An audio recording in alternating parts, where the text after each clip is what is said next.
Hai, Assalamualaikum warahmatullahi wabarakatuh. Selamat datang di channel Hamid Zumroni, channel yang membahas tentang sejarah dan juga pembelajaran sejarah.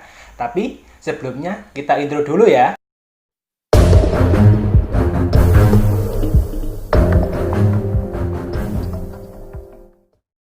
Oke, pada video kali ini kita akan membahas materi yang berkaitan dengan gambar ini. Materi apa ya? Ya, benar. Kita akan membahas tentang materi teori masuknya agama Hindu ke Nusantara. Tapi sebelum kita membahas materi itu, sedikit saya jelaskan bahwa dalam agama Hindu itu nanti terbagi menjadi 4 kasta atau penggolongan masyarakat. Yang pertama ada kasta Brahmana, yang mana mereka itu golongannya pendeta dan juga pemuka agama. Yang kedua, kasta Ksatria, golongan dari bangsawan dan juga raja. Yang ketiga, ada kasta Waisya, mereka itu golongannya pedagang. Dan yang terakhir adalah kasta Sudra, mereka itu golongannya Buddha.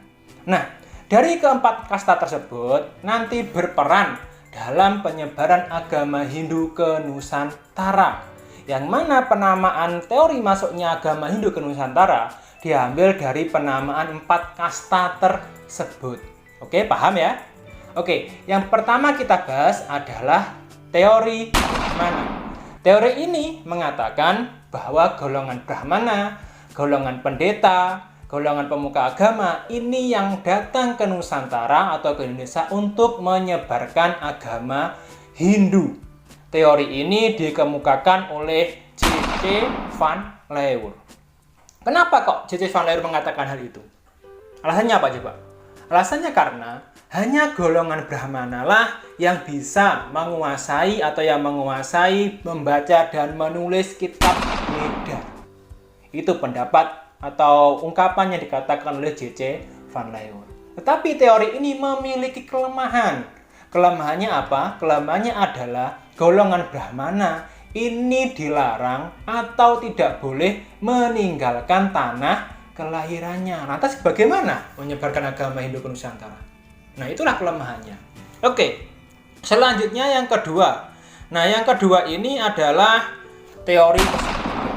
Yang mana teori Ksatria ini mengatakan bahwa golongan Ksatria datang ke Nusantara untuk menyebarkan agama Hindu. Yang mana di India sana, di India itu terjadi konflik antar kerajaan, terjadi konflik, kemudian raja-raja atau bangsawan yang kalah datang ke Nusantara melakukan penaklukan kepada kesukuan atau suku-suku yang ada di Indonesia. Teori ini dikemukakan oleh C.C. Tok. Beliau mengatakan hal itu. Nah, tetapi teori ini memiliki kelemahan. Kelemahannya apa coba? Kelemahannya adalah tidak adanya bukti bahwa India melakukan kolonialisasi ke Indonesia. Itu tidak ada buktinya. Oke, paham ya? Pertama Brahmana, yang kedua Ksatria, lanjut ke yang ketiga. Yang ketiga ini adalah teori Waisya yang dikemukakan oleh N.J. Kromp mengatakan bahwa golongan Waisya, golongan pedagang itu melakukan perdagangan ke Nusantara karena memang udah terjalin suatu hubungan dagang antara Indonesia dengan India. Sambil berdagang, pedagang dari India ini mengajarkan agama Hindu ke Nusantara. Tetapi teori ini memiliki kelemahan. Kelemahannya apa? Kelemahannya adalah hanya golongan Brahmana yang bisa membaca dan menulis kitab Weda. Seperti itu. Paham ya? Kemudian yang keempat adalah teori Sudra yang diungkapkan oleh Van Weber. Beliau mengatakan bahwa golongan Sudra, Buddha, ini di India sana kan sebagai Buddha. Kemudian datang ke Nusantara untuk memperbaiki hidupnya. Jadi datang ke Nusantara untuk memperbaiki kehidupannya atau mensejahterakan hidupnya sambil menyebarkan agama Hindu. Tetapi teori ini juga memiliki kelemahan. Kelemahannya apa? Kelemahannya sama. Karena hanya golongan Brahmana lah yang menguasai baca dan menulis seperti itu. Dan kemudian yang terakhir adalah teori arus balik yang diungkapkan oleh F.D. Bos. Apa itu arus balik? Jadi gini, golongan pelajar dari Indonesia itu nanti pergi ke India untuk menempuh pendidikan agama Hindu.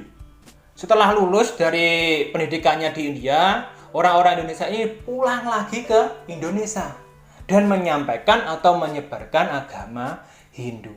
Seperti itu. Paham? Oke? Nah, mungkin itu saja teman-teman yang bisa saya sampaikan sedikit materi tentang teori masuknya agama Hindu ke Nusantara. Nah, kalau menurut teman-teman dari kelima teori tersebut, mana teori yang paling mendekati kebenaran atau yang paling tepat? Itu mana? Tolong ditulis di kolom komentar ya. Teori mana yang tepat? Kemudian kalau ada kesalahan kata atau penyampaian, tolong juga ditulis di kolom komentar, dikritiki ya, dikritiki gitu.